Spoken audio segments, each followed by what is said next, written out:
Hello everyone, welcome to my channel. और आज हम एमपी सेट 2023 का जो क्वेश्चन पेपर है उसके सॉल्यूशन हम स्टार्ट करेंगे। 2024 का हमने कंप्लीट कर लिया था, ठीक है। और ये जो मैं जो पेपर सॉल्व कर रही हूँ ये सेट ए है, और ये क्वेश्चन पेपर मैंने अपलोड भी कर रखा है शॉर्ट वीडियो में, तो आप वहाँ भी जाके देख सकते हो। एक्चुअली एग्ज़ाम 23 में हुआ था, मतलब 2020 पर फॉर्म निकला था 2022 में, इसीलिए आप जब नेट पे खोजोगे ना क्वेश्चन पेपर तो वो 2022 का दिखाता है, ठीक है। तो आप इससे कंफ्यूज मत होना, ओके।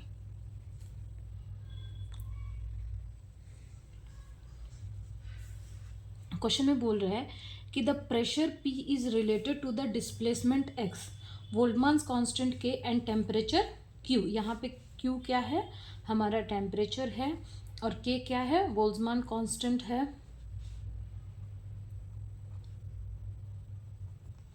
ठीक है। और पी जो है ये हमारा क्या है, ये हमारा प्रेशर है। क्लियर। तो ये बोल रहा है क्वेश्चन में हमें कि जो प्रेशर है वो रिलेटेड है के, मतलब के और क्यू से विद दिस फॉर्मूला, ठीक है। तो हमको इसमें क्या करना है कि हमें डायमेंशनल फार्मूला बी निकालना है, मतलब बी का हमें जो ये बी है इसका डायमेंशनल फार्मूला हमें कैलकुलेट करना है, मतलब हमें निकालना है, ओके। तो देखो, और यहाँ पे एक्स क्या दिया हुआ है, डिस्टेंस जो है वो एक्स जो है वो हमारा क्या है, डिस्टेंस है। क्लियर। अब यहाँ पे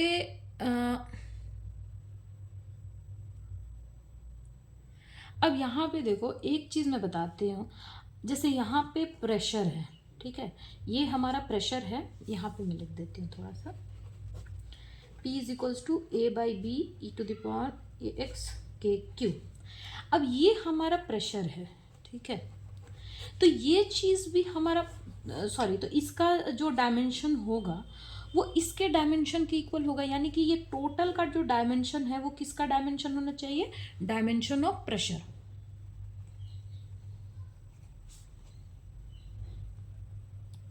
क्यों? क्योंकि तभी तो ये इक्वल है ना। अगर ये P जो है वो इस चीज़ के इक्वल है, इसका मतलब है कि जो प्रेशर का डायमेंशन होता है वो इसका डायमेंशन होगा। ये चीज़ आप समझ रहे हो ना, ठीक है। और जो आपको पता होगा, आपने मतलब क्वेश्चन में पढ़ा होगा या कभी आपने ऐसे भी पढ़ा होगा, एक नोट देके आप ये चीज़ लिख लो, ठीक है। मैं यहाँ पे लिख देती हूँ कि एक्सपोनेंशियल फंक्शंस या एक्सपोनेंशियल टर्म एंड एल्गोरिदम जो लॉग होता है, ये दोनों जो फंक्शन होते हैं ना, ये हमेशा डायमेंशन लेस होता है, ठीक है। मैं यहाँ पे लिख देती हूँ, ये इंपॉर्टेंट है। कभी आप मतलब इसको याद रखना, आपकी exponential term and logarithm is dimensionless। ये डायमेंशन लेस होता है, सॉरी आर होगा, आर डायमेंशन लेस।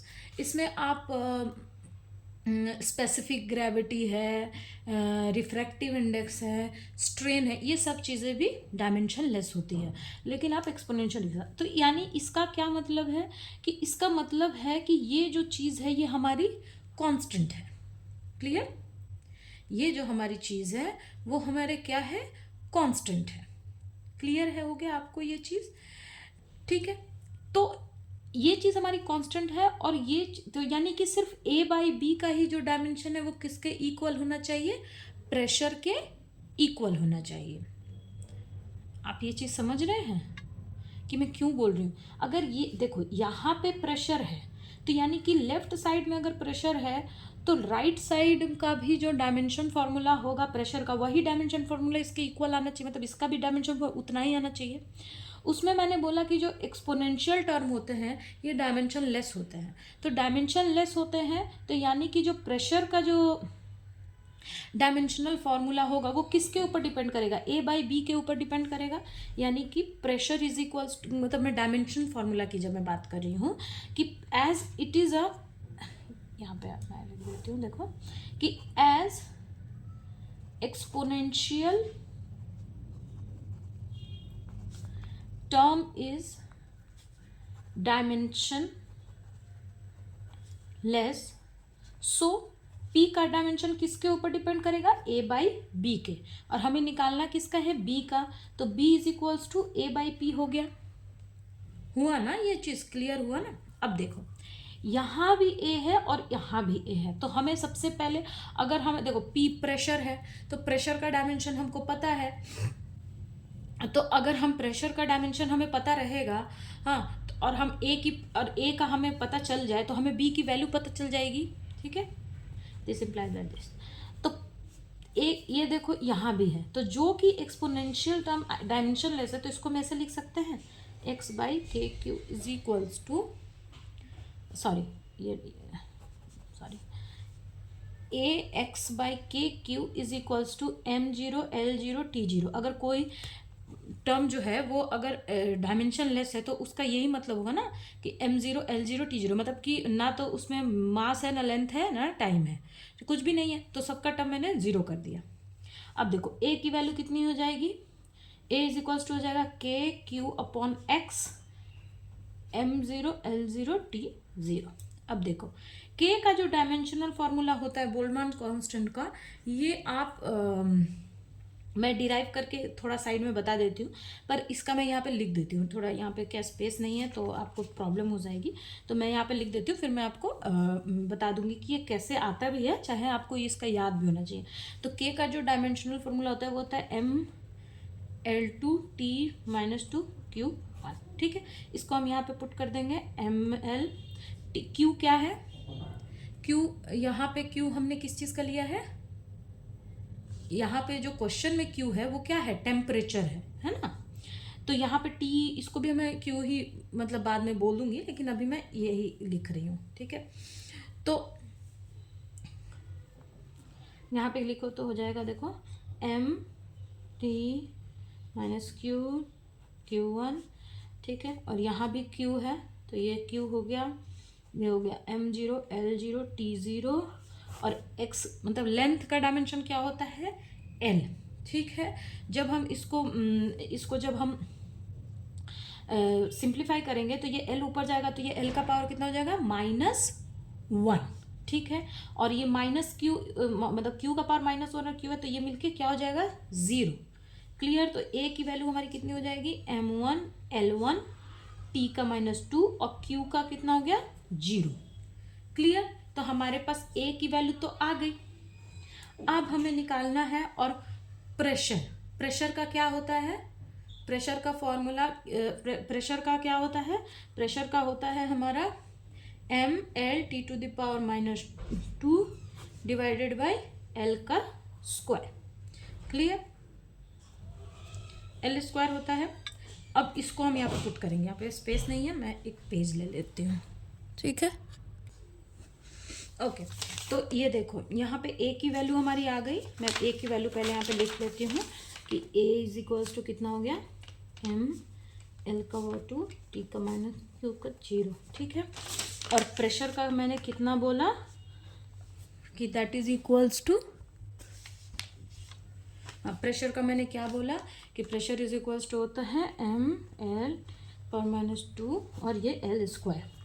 अब देखो b इक्वल्स टू कितना हो जाएगा, a बाई पी, तो a कितना है, m1 l1 t2 और q0 डिवाइडेड बाई ml(2) और यहाँ पे हो जाएगा l स्क्वायर ही रहेगा। ठीक है, अब देखो ये m से m कैंसिल हो गया, l से l कैंसिल हो गया, t2 कैंसिल हो गया, तो क्या ये 0 तो है, तो इसका कोई मतलब नहीं, यानी l का स्क्वायर, यानी कि b का जो डायमेंशनल फॉर्मूला है कितना है, वो l स्क्वायर। ठीक है, तो यहाँ पे मतलब इसको अगर मैं डायमेंशनल उसमें लिखूँ तो ये हो जाएगा m0 l² t0। अब देखो इसमें कौन सा ऑप्शन करेक्ट है, ऑप्शन बी हमारा करेक्ट है। अच्छा, मैं बोल रही थी कि k का कैसे आता है वो आप एक बार देख लो। तो k क्या होता है, k होता है बोल्ट्जमान कांस्टेंट, ये होता है एनर्जी डिवाइडेड बाय टेम्परेचर। ठीक है, आपको ये दिख रहा है, ठीक है, तो energy divided by temperature, energy is equals to क्या होता है, फोर्स इनटू डिस्प्लेसमेंट।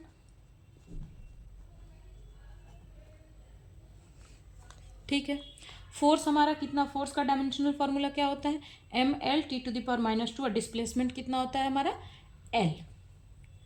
हो गया ना, तो ये कितना हो जाएगा, mL²T⁻²।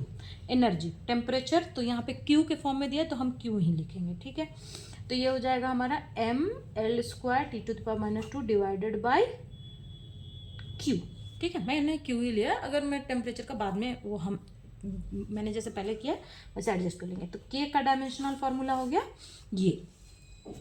इसको अगर आप Q नहीं भी ले, Q इसलिए मैंने लिया क्योंकि देखो यहाँ पे Q से ये Q हमारा कैंसिल हो रहा था, क्लियर, ये Q से ये Q कैंसिल हो रहा था, इसलिए मैंने इसको Q के फॉर्म में ही लिखा है। अगर आप मतलब अगर आपको नहीं ये होता है तो आप टी के फॉर्म में भी आप लिख सकते हो, लेकिन बाद में कैंसिल हो जाएगा, तो इसलिए मैंने इसके फॉर्म में लिखा है। अच्छा, एक और मैंने प्रेशर का बोला था, तो प्रेशर इज इक्वल्स टू क्या होता है, फोर्स अपॉन एरिया। तो फोर्स का भी मैंने बताया mL²T⁻², और एरिया यानी कि लेंथ का स्क्वायर, तो प्रेशर का आ गया। तो ये डायमेंशनल फार्मूला होता है, लेकिन इतना डायमेंशनल फार्मूला तो आपको याद होना चाहिए, क्योंकि एग्जाम में आप इतना डिफाइन नहीं कर पाओगे। तो क्वेश्चन मैंने बताया कि ये कैसे हो रहा है, कि ये अगर प्रेशर का, एक सेकेंड, आपको ये दिख रहा है अच्छे से, हाँ, अगर मैंने बताया कि जैसे ये प्रेशर है, तो प्रेशर का ये अगर प्रेशर का डायमेंशनल फार्मूला है तो इसका भी प्रेशर में ही आना चाहिए, लेकिन एक्सपोनेंशियल तो कांस्टेंट होता है, तो मैंने उसको यहाँ पे लिया कि अगर एक्सपोनेंशियल कांस्टेंट है तो उसको मैंने यहाँ पे लिया कि AX k q is equals to constant, मतलब इस सबको मैंने ज़ीरो ले लिया। तो यहाँ पे यहाँ से मैं A की वैल्यू निकालूंगी, इसमें पुट करूँगी A की वैल्यू, B हमारा सॉरी P प्रेशर है, ये तो मुझे पता है, तो प्रेशर का पुट करूँगी, A की वैल्यू पुट करूँगी, इससे हमारी B की वैल्यू आ जाएगी। तो V वैल्यू हमारी कितनी आ रही है, L², मतलब m0 L²T⁻0, यानी हमारा ऑप्शन B करेक्ट है। क्लियर हुआ ये आपको? Okay, now if I cap, J cap and K cap are unit vectors along x, y, z respectively, the angle between vectors this and this, मतलब a plus I cap plus J cap plus K cap and vector I cap is angle निकालना है। तो ये तो बहुत ही आसान है, ये तो आपने वेक्टर्स में पढ़ा होगा, क्लियर। तो देखो हमें किसके किसके बीच का एंगल निकालना है, आई कैप प्लस जे कैप प्लस के कैप एंड आई कैप, इसके बीच का एंगल हमें निकालना है। तो एंगल निकालने का आपने एक फॉर्मूला पढ़ा होगा, cos theta is equals to होता है A vector B vector mod A vector B vector. ये फॉर्मूला आपने पढ़ा होगा, वेक्टर्स में आपने ये फॉर्मूला पढ़ा होगा, ओके। तो अब देखो हमारे पास एक वेक्टर जो है, यहाँ पे वेक्टर ए क्या है, वेक्टर ए क्या है, आई कैप प्लस जे कैप प्लस के कैप, और बी वेक्टर क्या है, आई कैप। तो इन दोनों का डॉट प्रोडक्ट निकालो, तो ये हो जाएगा सिर्फ 1 आने वाला है, ठीक है। और अगर हम ए वेक्टर का मॉड निकालें तो ये हो जाएगा √ओवर आई कैप का स्क्वायर, जे कैप का स्क्वायर, के कैप का स्क्वायर, और बी का निकालें तो हो जाएगा √ओवर आई कैप का स्क्वायर। तो जब हम इसको सिंप्लीफाई करेंगे तो ये √3 आ जाएगा, है ना, 1 1 1 तो 3 हुआ, और ये 1, तो कितना हो जाएगा, cos theta is equals to क्या हो जाएगा, 1 अपॉन, इन दोनों का डॉट प्रोडक्ट 1 है, √3 √1, तो that is 1/√3। So theta is equals to क्या हो जाएगा, कॉस इनवर्स 1 अपॉन √3। ये तो बहुत इजी क्वेश्चन था, इसका ऑप्शन क्या होगा, ऑप्शन नंबर हमारा डी करेक्ट है। नो, क्वेश्चन नंबर 3 मतलब 53, if rank of a matrix A is R1 and rank of a matrix B is R2, then the rank of product A and B will be। अच्छा, ये question मैंने शायद पिछले उसमें भी बताया था ना, पिछले पेपर में भी शायद ये क्वेश्चन मैंने बताया था। तो उसमें मैंने क्या बताया था कि जो मिनिमम मतलब रैंक इसमें बोल रहा है कि rank of a vector A is इतना है और रैंक बी है, तो रैंक ए मतलब कि ए और बी का रैंक, अगर हमको मान लो कि ए का रैंक 5 दिया हुआ है और बी का रैंक हमको दिया हुआ है 3, सॉरी इसको 2 मान लो क्योंकि 5 इसको 2 मान लो, ठीक है। तो बोल रहा है कि अगर हमने ए और बी मैट्रिक्स को का मतलब प्रोडक्ट कर दिया तो उसका रैंक कितना होगा। तो ये तो मैंने आपको बताया था कि जो रैंक में क्या होता है ना, कि अगर मान लो कि ए वेक्टर का, अगर एक ए मैट्रिक्स है इसका रैंक 3 है और एक दूसरा मैट्रिक्स है इसका रैंक है 2, तो जो इन दोनों का प्रोडक्ट का जो रैंक होगा ना वो इन दोनों के मिनिमम के इक्वल या लेस होगा, इन दोनों के मिनिमम का लेस होगा। मतलब कि अगर 3 मतलब उसका जो रैंक होगा वो 2 से लेस हो सकता है या 2 के इक्वल हो सकता है। क्लियर? फिर से मैं बता देती हूँ, अगर एक मैट्रिक्स का रैंक है 3 और एक मैट्रिक्स का रैंक है 2, उन दोनों मैट्रिक्स को मैंने मल्टीप्लाई कर दिया। मतलब एक का मैंने जैसे एक मैट्रिक्स ए लिया, उसका मैंने रैंक निकाला 3 आया, एक मैंने मैट्रिक्स बी लिया, उसका मैंने रैंक निकाला वो 2 आ गया। तो ए और बी को जब मैं मल्टीप्लाई करूँगी तो उसका रैंक हमारा कितना आएगा, तो उन दोनों में कम रैंक किसका है, बी का है, 2 है, तो उसका रैंक इस 2 से भी या तो कम हो सकता है या इसके इक्वल हो सकता है। क्लियर?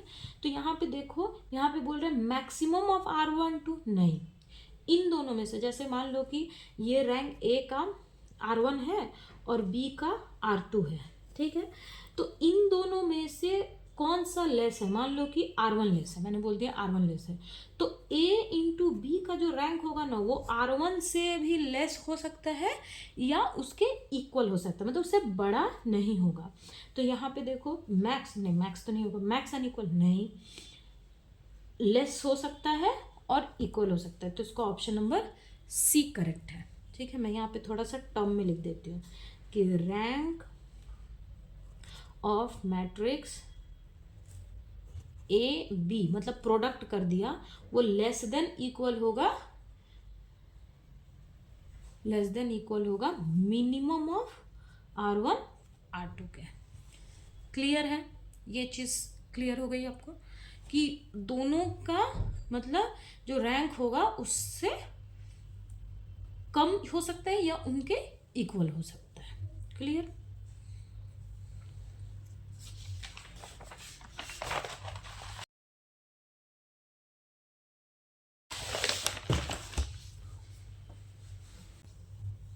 ओके ना, the eigen value of matrix given below are, ये एक मैट्रिक्स दिया हुआ है, इसका आइगन वैल्यू क्या है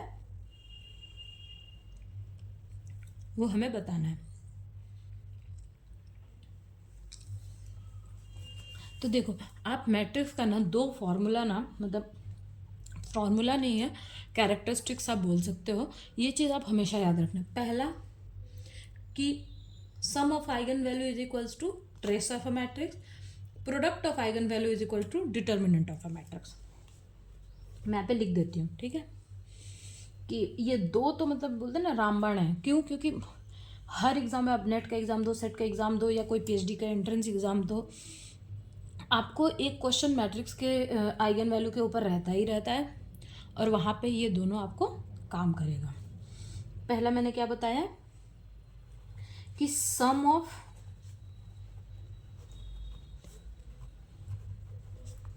eigen value equals to trace of a matrix,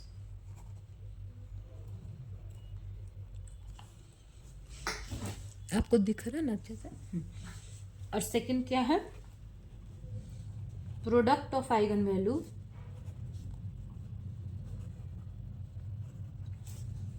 is equals to determinant of a matrix.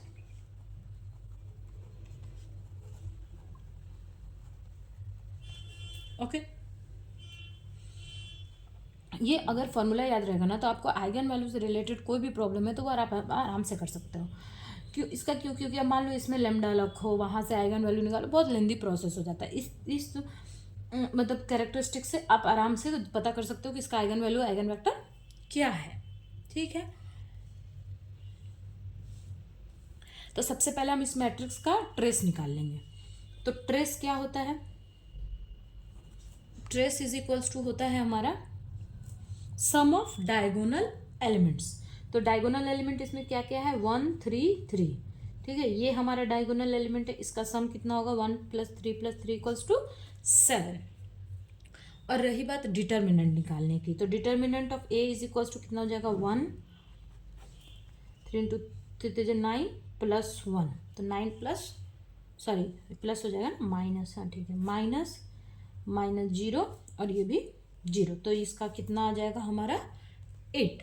यानी कि जो हमारा प्रोडक्ट है, जो आइगन वैल्यूज के प्रोडक्ट है वो हमारा 8 आना चाहिए और जो सम है वो 7 आना चाहिए। तो चलो यहाँ से शुरू करते हैं, ऑप्शन से चेक करते हैं।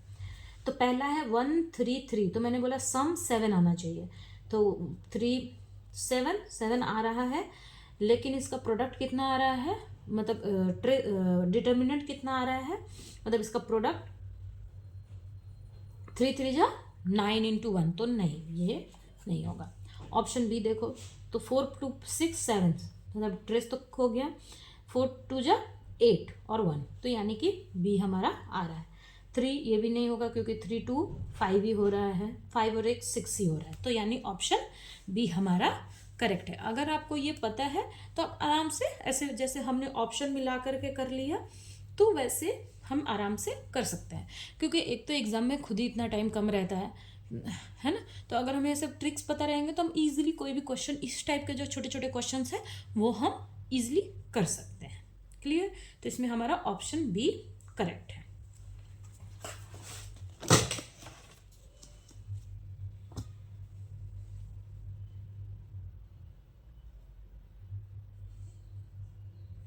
Okay, now next question. Okay, now next question, the Rajesh formula for the Hermite polynomial. ये वाला जो मतलब हमारा जो चैप्टर है ना, Bessel's function, Hermite polynomial, Legendre polynomial, इन सब से ना या तो रेकरेंस रिलेशन पूछता है या आपको ये फार्मूला पूछता है। मैंने इंपॉर्टेंट टॉपिक में भी आपको बताया है कि मैक्सिमम इस टॉपिक से ना ये 2 ही फार्मूले आपको पूछे जाते हैं, तो आप ये फॉर्मूला आप अच्छे से याद करके रखो। तो हर्माइट पॉलिनोमियल का क्या होता है, ऑप्शन डी, ठीक है।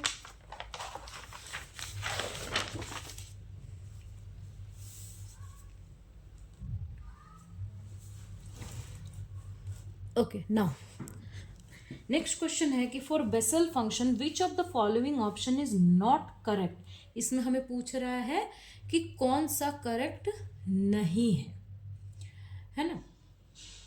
तो देखो, सबसे पहले मैं आपको बेसल्स जो रेकरेंस रिलेशन है, ये सारे जो है ना वो बेसल्स फंक्शन के रेकरेंस रिलेशन है। तो रेकरेंस रिलेशन जब आप देखोगे ना, तो उसमें जो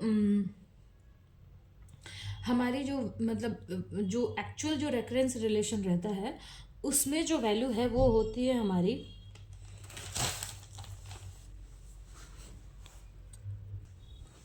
ना। क्वेश्चन में पूछ रहा है कि for a vessels function which of the following option is not correct. तो देखो, जब हम रेकरेंस रिलेशन जब आप पढ़ोगे उसका, तो मैं लिख देती हूँ आपको। तो उसमें पहला आता है कि d d x of x का power n J n x equals to x का पावर एन। ये क्या ना आपको याद होना चाहिए, या फिर मतलब एक होता है ना माइंड में होना चाहिए, ताकि आप एक बार देखो तो आपको पता चल जाए। दूसरे में हम क्या लिखते हैं कि d d x of x का power minus n J n x is equals to minus x x का power n J n plus 1 x. Third क्या है, J n plus 1 x equals to 2n x J n x minus J n minus 1 x. Clear. Fourth में आप देखो तो ये होता है J n x equals to 1/2 J n minus 1 x minus n J n x. Clear. नहीं, इसमें अगर ये n है ना तो यहाँ पे n+1 आएगा, ठीक है। अगर n, ठीक है, n+1 और x, हाँ फिर x J n x equals to होता है x J n minus n J n x. Clear. तो अब देखो इनको इससे मैच करो कि कौन सा सेटिस्फाई नहीं कर रहा है। क्लियर। तो यहाँ पे इसको मैं एन ही बोलती हूँ, तो J n minus one x J n plus one x equals to two J n dash x. तो ये क्या करेक्ट है? हाँ। तो इसको अगर हम मॉडिफाई कर दें, ये इधर चला जाए तो ये इसको सेटिस्फाई करे, यानी ऑप्शन ए हमारा करेक्ट है। ऑप्शन बी देखो, x J n x minus n और x plus J n one. नहीं, ये हमारा करेक्ट नहीं, क्योंकि ये इसमें से किसी से मैच नहीं कर रहा है। ये देखो तो x J n x n J n x, हाँ ठीक है, और माइनस वन है, तो ये इसको सेटिस्फाई कर रहा है, तो यानी ये भी करेक्ट है। ये वाला तो इसके साथ मैच कर रहा है, थर्ड के साथ, तो ये भी करेक्ट है। यानी कि इसमें से क्वेश्चन में पूछा है हमें कि इनमें से कौन सा करेक्ट नहीं है, तो हमारा ऑप्शन नंबर बी करेक्ट है। इसलिए मैंने बोला ना कि अगर आपको फॉर्मूला याद रहेगा ना तो आप आराम से इस क्वेश्चन को कर सकते हो। या फिर एक होता है ना कि ध्यान में भी रहता है कि हाँ ये चीज़ ध्यान में, तो रेफरेंस रिलेशन ये आपको पता होना चाहिए। Clear. Now, which of the following is not correct about Fourier transformation? इनमें से कौन सा जो है ना वो Fourier transformation के लिए करेक्ट नहीं है। ठीक है, तो ये कुछ नहीं है, ये सारा Fourier transformation का फॉर्मूला होता है। अच्छा, एक चीज़ मैं बता देती हूँ, Fourier transformation में ना अगर इस साइड इंटीग्रेशन है तो इस साइड क्या होगा, नहीं वो तो लेजेंडर पॉलिनॉमियल, ये नहीं। ठीक है, तो इसमें देखो पहले मैं फॉर्मूले में बताती हूँ, इसमें से हमें पूछ रहा है कि कौन सा करेक्ट नहीं है। तो ये f x minus a e to the power a, हाँ तो ये तो करेक्ट है, ऑप्शन ए करेक्ट है हमारा। ऑप्शन बी देखो, f e to the power i x, ये कुछ नहीं, फूरियर ट्रांसफॉर्मेशन का फॉर्मूला है। ई का power i x F x है तो एस प्लस वन है, हाँ ठीक है, ये भी ठीक है। क्लियर। यहाँ पे देखो एफ, यहाँ पे इंटीग्रेशन है तो इस साइड क्या आ रहा है, माइनस में नीचे आ रहा है, तो ये भी हमारा करेक्ट है। क्लियर। अगर यहाँ पे इंटीग्रेशन है तो यहाँ पे माइनस में आता है। क्लियर। और अब देखो यहाँ पे बोल रहा है तो यानी ये सब करेक्ट है, तो ये इनकरेक्ट होगा, लेकिन ये एक्चुअल में फॉर्मूला क्या होता है वो मैं आपको बता देती हूँ। वो यहाँ पे बोल रहा है कि एफ एक्स का power n f x minus one का पावर एन डी एन, नहीं यहाँ पे ये होता है माइनस आई, ठीक है, का power n d n x n f s. ठीक है, तो ये हमारा करेक्ट नहीं है, तो यानी कि इसका ऑप्शन डी होगा, मतलब ऑप्शन डी जो है वो, क्योंकि यहाँ पे ना ये माइनस आई होता है, माइनस वन नहीं होता है। क्लियर। ये इसका ऑप्शन नंबर डी हमारा, मतलब इसका जो करेक्ट ऑप्शन है वो ऑप्शन डी है। क्यों? क्योंकि यहाँ पे वन लिखा हुआ है, वो वन नहीं, वो माइनस आई होता है।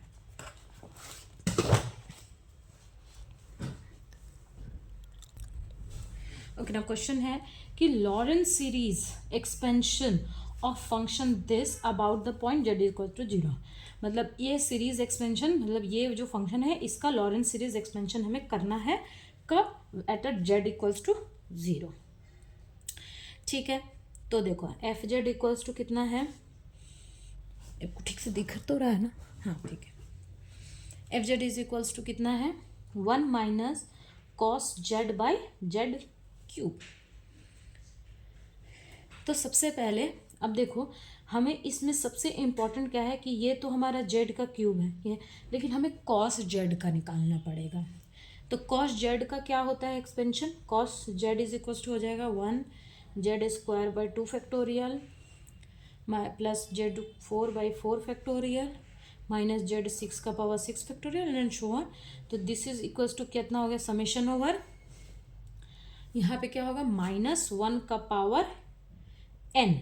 क्यों एन होगा, क्योंकि देखो यहाँ पे हम अगर एन इक्वल्स टू जीरो ले लें, ठीक है, तो ये तो आ रहा है, लेकिन हम एन की वैल्यू अगर वन ले लें तो माइनस वन आ रहा है ना यहाँ पे, तो इसलिए एन का पावर और तो अगर हम n की वैल्यू को ऑड इवन रखें तो हमारा कितना आएगा, और n जो है ना वो 0 से स्टार्ट होगा, 0 से स्टार्ट करेंगे हम, ठीक है। क्यों? क्योंकि 1 पे ये कितना आ रहा है, माइनस आ रहा है, ठीक है। उसके बाद क्या है, z का पावर 2n। क्यों 2n है? क्योंकि अगर n का वैल्यू 0 है तो 0, z का पावर 0 तो हमारा 1, z का पावर अगर n की वैल्यू 1 तो ये नेगेटिव और ये 2, और यहाँ पे लिखेंगे हम n factorial, sorry 2n factorial, क्योंकि 2n आ रहा है ना। मैच कर लेते हैं। अगर हम n इक्वल्स टू 0 रखते हैं तो ये हमारा 1 आ जाता है। n इक्वल्स टू अगर हमने 1 रखा तो नेगेटिव आ जाएगी 2 इंटू तो z का पावर 2 और n तो 2 फैक्टोरियल, ठीक है। तो इसकी वैल्यू यहाँ पे हमारे पास आ गई। क्लियर हो गया आपको? अब देखो ये बोल रहा है कि जब हम z का पावर, हमें ये क्वेश्चन में किसके में बोल रहा है कि जब हम इसको z का पावर 3 रखेंगे, सॉरी z का पावर 3 नहीं, z का पावर 0 हम जब रखेंगे तो यहाँ पे क्या हो जाएगा, ओके ना। अब ये चीज़ तो हमारी यहाँ से आ गई। हम क्या करते हैं, इस चीज़ को ना इसमें पुट कर देते हैं, ये ऊपर यहाँ पे पुट कर देते हैं। तो जगह f z equals to 1 minus this, 1 minus करेंगे, 1 माइनस ये कर दो, ठीक है, minus z square by 2 factorial plus z का power 4 by 4 factorial minus z का power 6 by 6 factorial, so on. इसको छोड़ो अभी, ठीक है, ये मैंने बता दिया कि ये एक्सपेरिमेंट बनेगा। अब हम क्या करेंगे, माइनस किया तो ये तो कैंसिल हो गया, और यहाँ पे एक 1 अपॉन जेड का क्यूब है, ठीक है, ये पूरा ऐसे कर दो। अब ये माइनस जाएगा तो सबका माइनस ऑल्टरनेटिव हो जाएगा। तो जब ये ऑल्टरनेटिव होगा तब ये क्या चीज़ में चेंज हो जाएगा, तब ये हमारा चेंज होगा, देखो कैसे, कि ये प्लस हो गया। क्लियर? तो इसको हम रखेंगे n का, और ये जेड क्यूब जब हम इसको अंदर लेके जाएंगे, इसको पहले बाहर ही रहने दो, ठीक है। तो यहाँ पे 1 अपॉन जेड क्यूब है, और इसको रखो तो ये -1 का समेसन ओवर n रखो, n तो ये प्लस हो जाएगा, ये माइनस, ये प्लस, मतलब ऑल्टरनेटिव हो जाएगा। तो z का पावर स्क्वायर आ रहा है बाई 2 फैक्टोरियल आ रहा है, लेकिन पहले में क्या आ रहा है हमारा, +1। तो हम n को पता है 2 से शुरू करेंगे। क्लियर? n को हम 2 से शुरू करेंगे, और नीचे हम रखेंगे कितना पता है, 2n माइनस 2 फैक्टोरियल। क्लियर? और यहाँ पे z का वैल्यू हमारा कितना हो जाएगा, z का स्क्वायर है, z का पावर 2n ही रहेगा, लेकिन यहाँ पे 3 है। अच्छा, इसको पहले मैं सेटिस्फाई करा देती हूँ कि पहले ऐसा कैसे मैंने करा।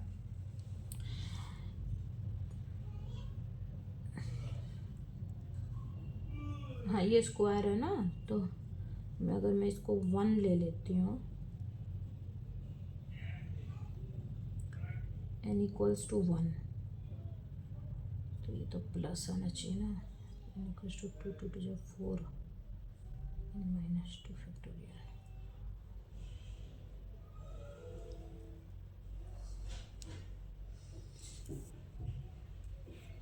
नहीं, यहाँ पे 2 है ना, तो यहाँ पे हमें -2 करना पड़ेगा, n का पावर 2n माइनस 2, ठीक है। अब देखो n 2 से शुरू हो रहा है, तो ये 2 हो गया, तो पहला ही हमारा पॉजिटिव आ जाएगा, क्योंकि ये अंदर जाएगा तो ये पॉजिटिव, ये नेगेटिव, ऐसा 2 का n का पावर 2 करो तो ये 1, मतलब +1, 2 2 जो 4 माइनस 2 2, और यहाँ पे 2 2 जो 4 माइनस 2 फैक्टोरियल। n का पावर 3 करो तो 3, तो -1, 3 2 जा 6 6 माइनस 2 4, जेड का पावर 4 बाई यहाँ पे भी 4 फैक्टोरियल। क्लियर? अब यहाँ पे देखो एक जेड क्यूब है, इसको जब हम अंदर लेके जाएंगे तो ये क्या हो जाएगा, 1 का power -n summation over n equals to 2, मतलब ये 2 से शुरू होगा, z equals to 2n minus, और ये 3 है ना, यहाँ -2 है, ऊपर जाएगा तो ये -3, तो ये total 2n minus 5 by 2n minus 2 factorial हो जाएगा। तो यानी कौन सा ऑप्शन हमारा करेक्ट है, हमारा ऑप्शन नंबर क्या करेक्ट है, ये z-5 है, तो ऑप्शन डी हमारा करेक्ट है। क्लियर? क्लियर, हमारा ऑप्शन डी इसमें करेक्ट है।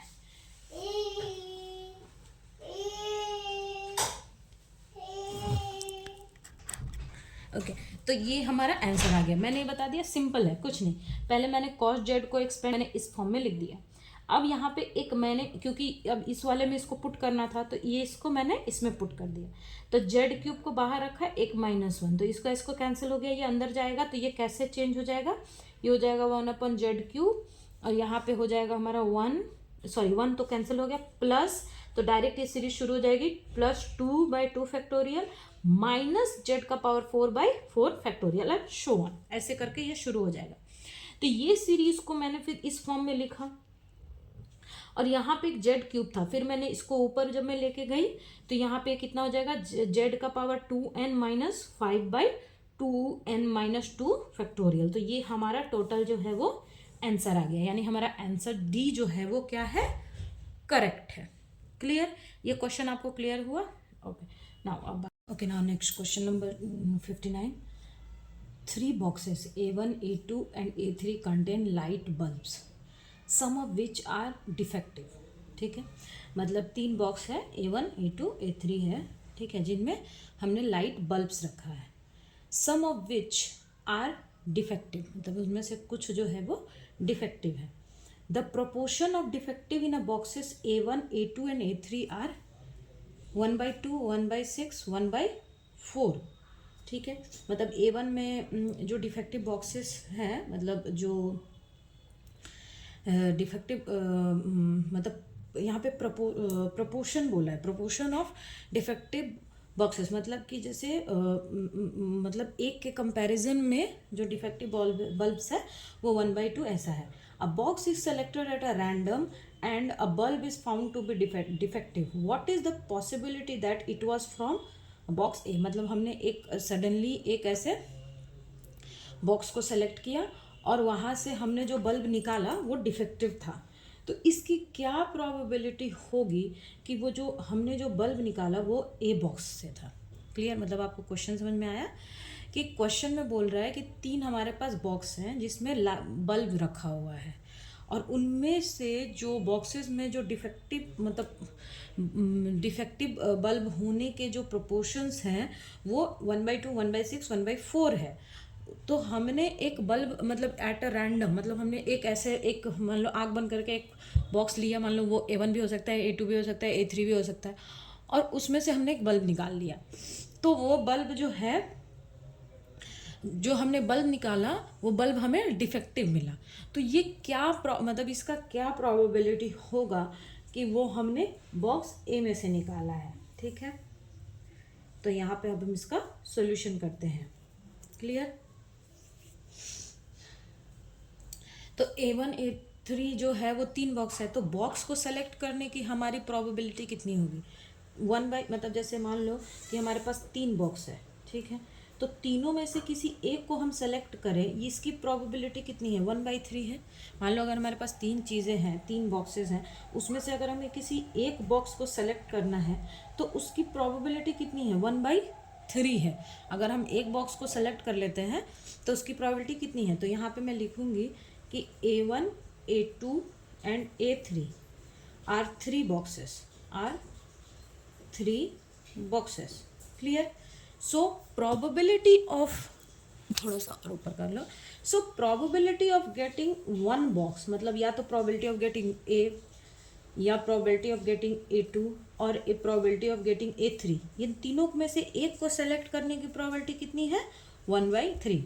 अगर मैं जैसे ये 3 फिंगर्स है, इसमें से मैं एक को मुझे सेलेक्ट करना है तो इसकी प्रोबेबिलिटी 1/3 है, तो इसकी भी तो 1/3 होगी, इस भी मतलब तीनों में से एक। क्लियर, ये हो गया। तो पहले हमने, क्योंकि यहाँ पे बॉक्स को भी तो सेलेक्ट करना है ना, अगर हम एक एट रैंडम एक बॉक्स लेते हैं तो इन तीनों में से किसी एक बॉक्स को तो हमें सेलेक्ट करना पड़ेगा, तो उसकी प्रोबेबिलिटी मैंने निकाल ली।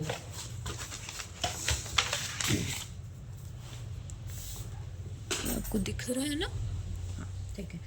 अब देखो मैं मान लेती हूँ कि let A be the event of selecting a defective ball. Bulb, sorry not ball, defective bulb. ठीक है, मान लो हमारे पास एक मान लो कि मैंने जो एक बल्ब सेलेक्ट किया, हाँ, उसका जो इवेंट को मैंने ए मान लिया। ठीक है, तो डिफेक्टिव बल्ब को निकालने की प्रोबेबिलिटी, ठीक है, वहाँ पे क्वेश्चन में दिया हुआ है ना, यहाँ पे कि यहाँ पे क्वेश्चन में दिया है ना, the proportion of defective in a boxes A1 A2 and A3। ठीक है, तो मतलब तो मैं बोलूँगी कि प्रोबेबिलिटी ऑफ, मतलब मान लो कि मैंने probability of finding a bulb, finding, मैंने ए को क्या बोला है, event of selecting a defective bulb, तो मैं बोलूँगी कि probability of finding a defective bulb from a box A. ये मैंने क्या लिखा, इसका क्या मतलब है कि finding a defective bulb from A1, sorry A1 से, तो ये कितना दिया हुआ है हमें, 1/2, और probability of finding a defective bulb from A2 वो हमें कितना दिया हुआ है, 1/6, इसमें भी हमें कितना दिया है, 1/6, और probability of finding a defective bulb from A3 that is 1/4, 1/4 ही दिया ना, 1/4। ये क्लियर हुआ आपको?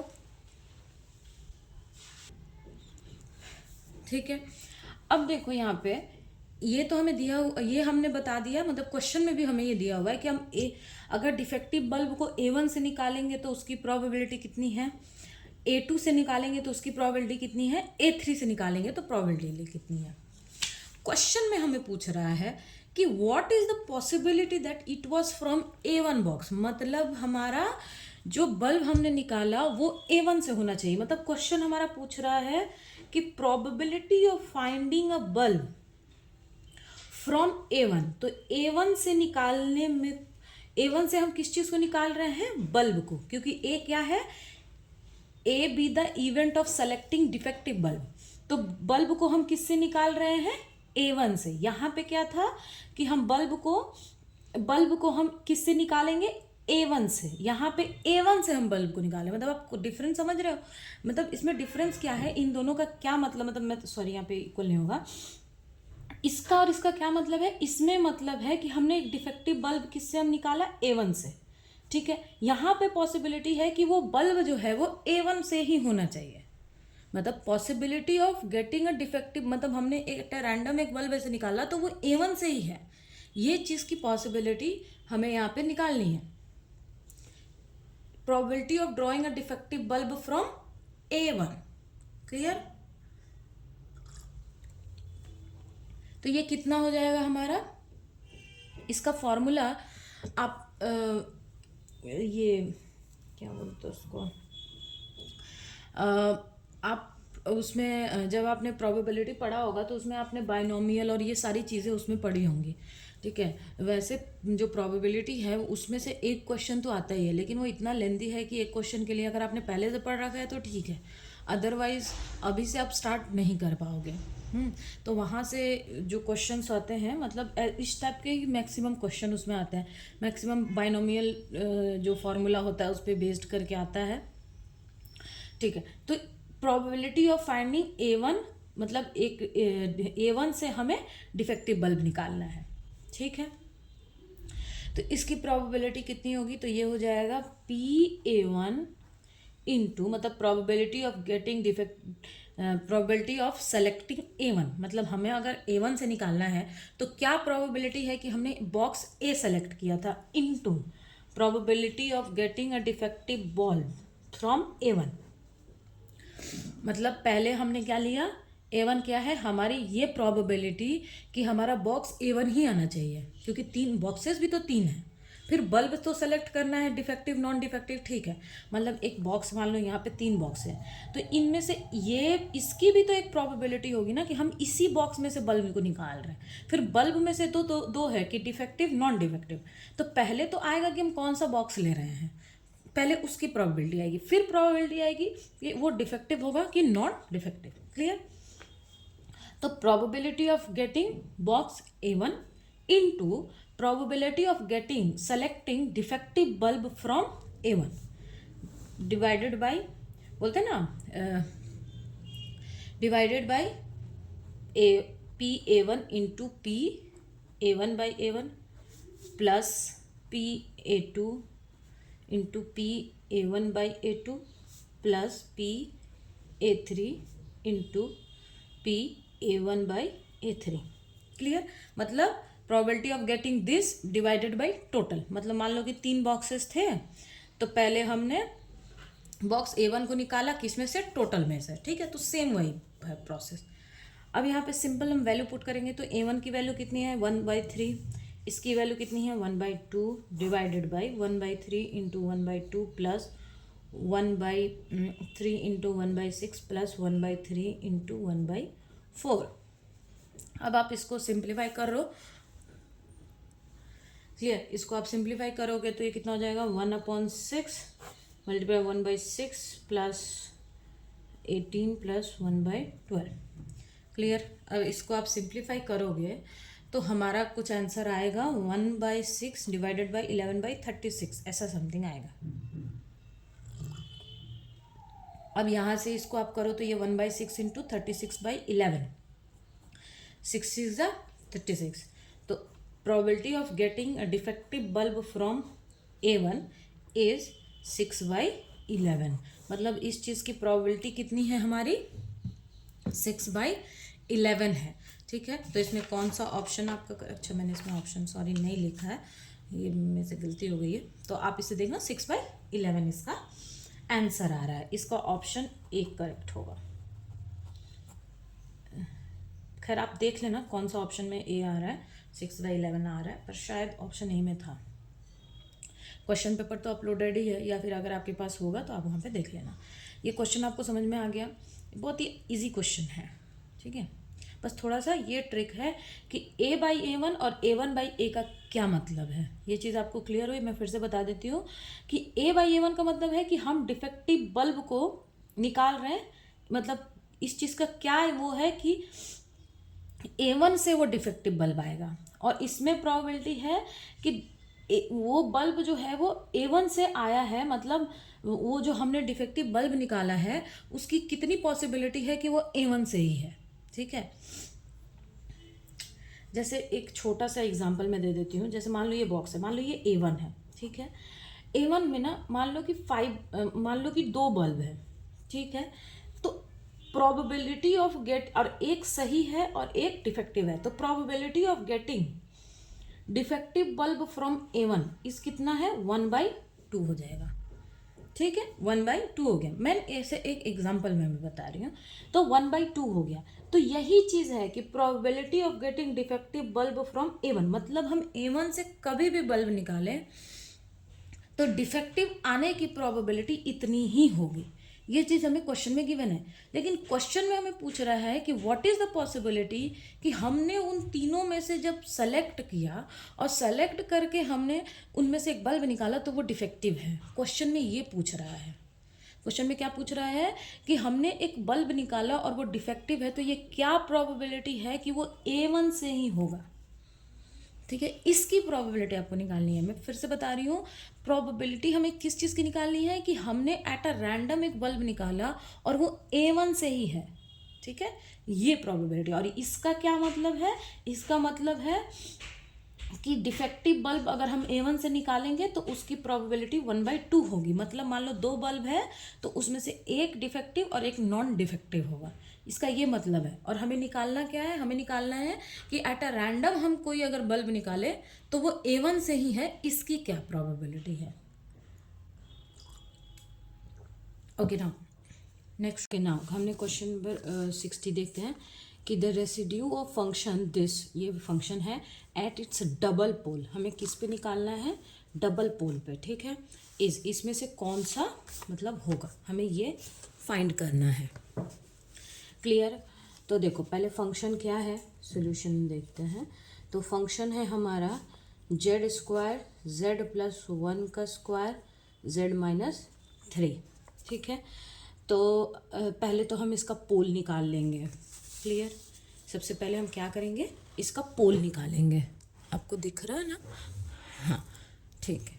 तो सबसे पहले हम क्या करेंगे? इसका पोल निकाल लेंगे।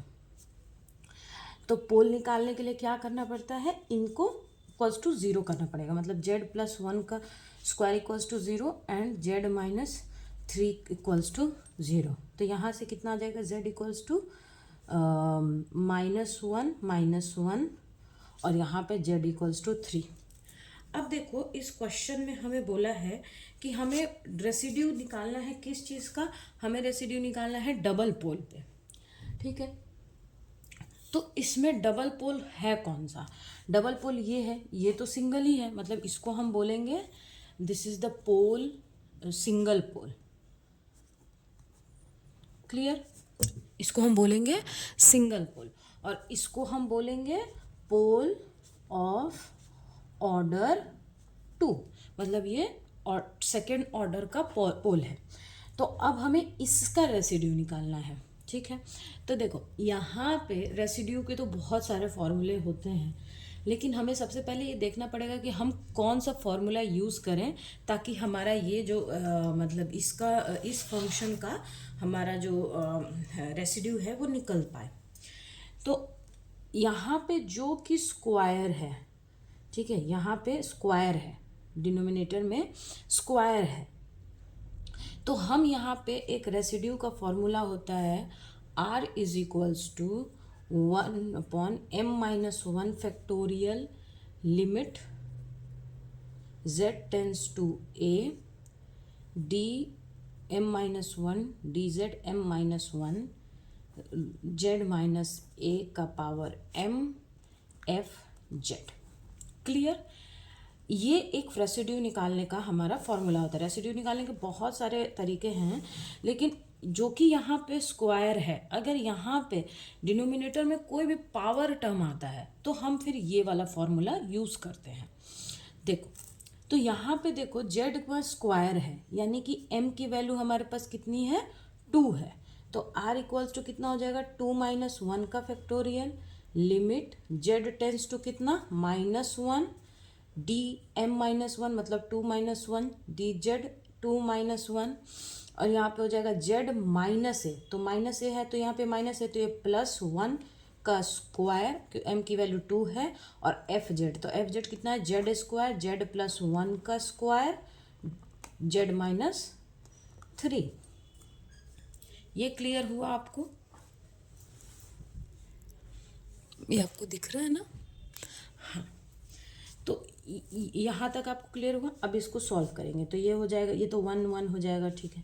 Limit z tends to -1 ddz, क्योंकि ये 1 हो जाएगा, ये इससे कैंसिल हो जाएगा तो बचेगा हमारा z²/z-3। अब हमें इसका डेरिवेटिव करना है, तो इसका जब हम डेरिवेटिव करेंगे तो कितना, ये u d ये है ना हमारा u/v वाला, dd ऑफ u/v ये वाला, तो इसका फॉर्मूला लगाएंगे तो ये हो जाएगा लिमिट z टेंस टू -1 हाँ z-3 मतलब v du होता है ना, v क्या होता है, v du minus u dv by जो हमारा v है उसका स्क्वायर, तो v d z square minus z square D D Z of z-3, clear. ये आपको दिख तो रहा है ना, हाँ ये हुआ। अब यहाँ पे इसको जब हम सॉल्व करेंगे लिमिट z टेंस टू -1 तो इसका कितना हो जाएगा z-3 और ये 2z हो जाएगा, ये हो जाएगा z स्क्वायर और z का 1 और 3 का 0 डिवाइडेड बाई, सॉरी यहाँ पे डिवाइडेड बाई z-3 का स्क्वायर, यहाँ भी z-3 का स्क्वायर। अब क्या करेंगे, अब ये z इक्वल्स टू पहले थोड़ा सा इसको सॉल्व कर लेते हैं, चाहे z इक्वल्स टू -1 लगा देते हैं यहाँ पे, तो ये कितना हो जाएगा, ये हो जाएगा -1 -3 तो ये हो जाएगा -4, ये हो जाएगा -2, ठीक है। ये हो जाएगा z का स्क्वायर तो 1 और माइनस है तो प्लस, तो मतलब -1 डिवाइडेड बाई ये -4 का होल स्क्वायर, तो ये हो जाएगा 8 - 1/16, तो दैट इज इक्वल्स टू 7/16, मतलब हमारा आंसर कितना आ रहा है 7/16, तो ऑप्शन बी हमारा करेक्ट है, क्लियर, आपको ये क्लियर हो गया? ठीक है, इसमें कुछ नहीं करना था, इसमें पहले हमें पोल निकालना था, फिर हमें देखना था कि कौन सा डबल पोल है, मतलब पोल ऑफ ऑर्डर 2 है। फिर जो पोल ऑफ ऑर्डर 2 है उसका हमें क्या करना है, सिंपल रेसिड्यू निकाल लेना है।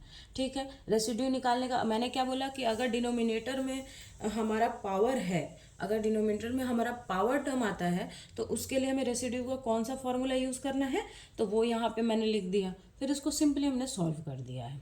ये आपको क्लियर हो गया? ठीक है, okay, now question number 61. Two object of mass m1 and m2, ठीक है, दो ऑब्जेक्ट दिया हुआ है, उसके मास दिया हुआ है, having velocity this and this, मतलब दो हमें मास दिया हुआ है और उसकी हमें वेलोसिटी दी हुई है। जस्ट बिफोर कोलिजन, ठीक है, ये क्या वेलोसिटी है, कोलिजन से पहले। After this collision they become permanently attach to each other, what fraction of the initial total kinetic energy is associated with the motion after collision। इसमें क्या बोल रहा है कि दो ऑब्जेक्ट हैं और दोनों ही मूव कर रहे हैं। क्यों हमें बोल रहे मूव कर रहे हैं, क्योंकि दोनों की हमें वेलोसिटी दी हुई है, और जब कोलिजन हुआ तो दोनों क्या हुए, एक दूसरे से परमानेंटली अटैच्ड हो गए। तो हमें निकालना है कि what fraction of initial total kinetic energy is associated with the motion, ठीक है, आफ्टर कोलिजन। ठीक है, क्या है बोल रहा है, what fraction of initial total kinetic energy. हाँ, इसमें हमें निकालना है फ्रैक्शन ऑफ काइनेटिक एनर्जी जो मतलब कितना उससे अटैच्ड है, मतलब fraction of kinetic energy lost और initial total associated with the motion, वो हमें यहाँ से निकालना है। तो देखो सॉल्यूशन में मैं बताती हूँ कि m1 हमको कितना दिया हुआ है, 200 ग्राम, और m2 हमको कितना दिया हुआ है, 500 ग्राम। क्लियर? और v1 v2 हमें कितना दिया हुआ है, v1 की वैल्यू हमें दी हुई है 10 आई कैप, ठीक है, मीटर पर सेकेंड, और v2 की वैल्यू हमें दी हुई है 3 आई कैप प्लस 5 जे कैप मीटर पर सेकेंड। और ये ऐसे मान लो ये m1 है, तो m1 थोड़ा छोटा है तो ये बड़ा होगा क्योंकि मास बड़ा है ना, m2 है, और ये दोनों मिल करके ऐसा एक, मतलब ये दोनों ऐसे अटैच्ड हो गए, तो इसका मास कितना हो जाएगा, ये m1 प्लस m2, ये दोनों अटैच्ड हो गए। मान लो कि मेरे पास एक इतनी बड़ी सी मेरे पास एक इतना बड़ा एक मैच बॉक्स था और उसका मास m1 था, और इतना बड़ा मेरे पास एक स्टोन था, सॉरी एक मैग्नेट था, और इतना बड़ा एक हमारे पास मैग्नेट था, और इतना बड़ा एक हमारे पास आयरन की कोई बॉल थी। तो दोनों जब अटैच्ड हुए, तो जब दोनों का मास निकालेंगे तो इन दोनों के सम के इक्वल ही होगा ना उसका मास, वो जो ऑब्जेक्ट बनेगा उस मैग्नेट और उस बॉल से, आयरन बॉल से, तो उसका जो मास होगा टोटल मास, वो तो उसके टोटल सम के इक्वल होगा। तो यहाँ भी इसका मास m1 है, इसका मास m2 है, तो टोटल मास हमारा कितना हो रहा है, m1 प्लस m2। क्लियर? अब हमें क्या निकालना है कि काइनेटिक एनर्जी, मतलब यहाँ पे पूछ रहा है कि जो इनिशियल काइनेटिक एनर्जी थी, क्वेश्चन में देखो पूछ रहा है कि what fraction of initial total kinetic energy associated with the motion after collision, मतलब हमें वो फ्रैक्शन निकालना है कि initial total kinetic energy associated, मतलब मान लो कि पूछ रहा है क्वेश्चन में, पहले क्वेश्चन क्लियर रहते हैं, क्वेश्चन में पूछ रहा है कि जो हमारी इनिशियल काइनेटिक एनर्जी थी, मतलब कोलिजन होने से पहले जो हमारी काइनेटिक एनर्जी थी, उस तो वो कितने अमाउंट में कोलिजन के बाद भी बची रहेगी।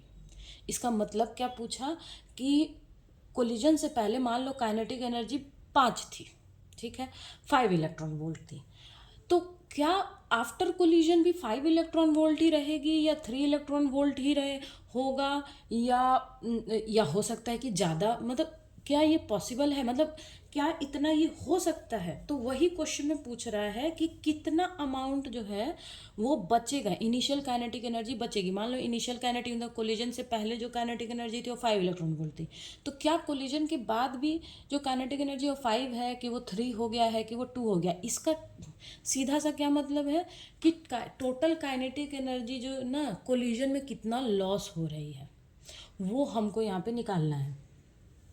मैं फिर से एक बार बोलती हूँ, देखो पहले हमारे पास 5 मतलब हमारे पास 5 इलेक्ट्रॉन वोल्ट काइनेटिक एनर्जी थी। तो कोलिजन के बाद अगर हमारे पास 3 इलेक्ट्रॉन वोल्ट बचती है तो इसका क्या मतलब है कि कितना काइनेटिक एनर्जी जो है वो लॉस्ड हो गया है मोशन में, मतलब कोलिजन के टाइम पे कितना काइनेटिक एनर्जी लॉस्ट हो गया है। तो अगर हम ये निकाल लें कि मान लो 2 इलेक्ट्रॉन वोल्ट लॉस्ट हुआ है तो हमारा कोलिजन के बाद हमारे पास कितना बच जाएगा, हमारे पास 3 इलेक्ट्रॉन वोल्ट बच जाएगा। तो वही चीज़ क्वेश्चन में हमको पूछ रहा है। तो इसका एक सीधा सा फॉर्मूला होता है, मैं आपको बताती हूँ कि देखो, the fraction of kinetic energy lost और initial total kinetic energy associated with the motion और विद द कोलिजन, मतलब after the collision, the motion is K initial minus K E final divided by K energy initial. मतलब kinetic energy initial minus kinetic energy final, मतलब total kinetic. तो वही चीज़ मैं बता रही थी ना कि कितना लॉस होगा। तो काइनेटिक एनर्जी इनिशियल मतलब 5 में से हम मान लो कि फाइनल काइनेटिक एनर्जी हमारा 3 है, तो हमारा टोटल काइनेटिक एनर्जी कितना बचेगा, मतलब कितना लॉस्ट हुआ, तो वो चीज़ हम निकाल लेंगे। अगर हमारे पास इनिशियल है और फाइनल है और बीच का हमें निकालना है तो दोनों को हम सब्ट्रैक्ट करना पड़ेगा, लेकिन हमें यहाँ पे फ्रैक्शन में पूछ रहा है तो हमें डिवाइड करना पड़ेगा इनिशियल काइनेटिक एनर्जी से। ठीक है, तो दैट इज इक्वल्स टू होता है m2 divided by m1 plus m2। ये जो है ना, ये एक पूरा डेरिवेशन है कि कोलिजन में कैसे वो m1 m2 को करके निकालते हैं। तो इतना आपके पास टाइम तो वहाँ पे रहेगा नहीं, और डेरिवेटिव का भी मैं बाद में कभी करा दूंगी कि ये कैसे आता है। लेकिन टोटल जब हम इसको, ये कोलिजन है तो कोलिजन के बाद m1 प्लस m2 ऐसे करके जब हम निकालते हैं, जैसे काइनेटिक एनर्जी इनिशियल काइनेटिक, तो half m1 v1 minus half m2 v2, मतलब टोटल v1 v2 में इनिशियल में, तो ऐसे पूरा इसको ना डिराइव करते हैं तो ये हमारा आता है। क्लियर हो गया। अब देखो यहाँ पे हम इसको सॉल्व करेंगे तो m2 की वैल्यू हमारे पास कितनी है, 500 ग्राम है, और m1 की वैल्यू कितनी है, 200 ग्राम है, प्लस 500 ग्राम। क्लियर, तो 500 200 है। ठीक है, तब इसको हम टोटल जब हम सम करेंगे तो हमारे पास कितना आ जाएगा, 500 बाई 700। क्लियर, अब इसको आप सिंप्लीफाई करो तो कितना आ रहा है हमारा, ये कैंसिल हो गया और ये 7 तो 50, तो 7 7 जा 49, तो 0.7 और 49 1 तो 7 2 जा तो 7.2। क्लियर, तो हमारी टोटल काइनेटिक एनर्जी मतलब जो लॉस्ड हुई है या फिर एसोसिएटेड आप बोल सकते हो, तो कितनी है, 0.72, यानी ऑप्शन नंबर डी हमारा करेक्ट है। क्लियर,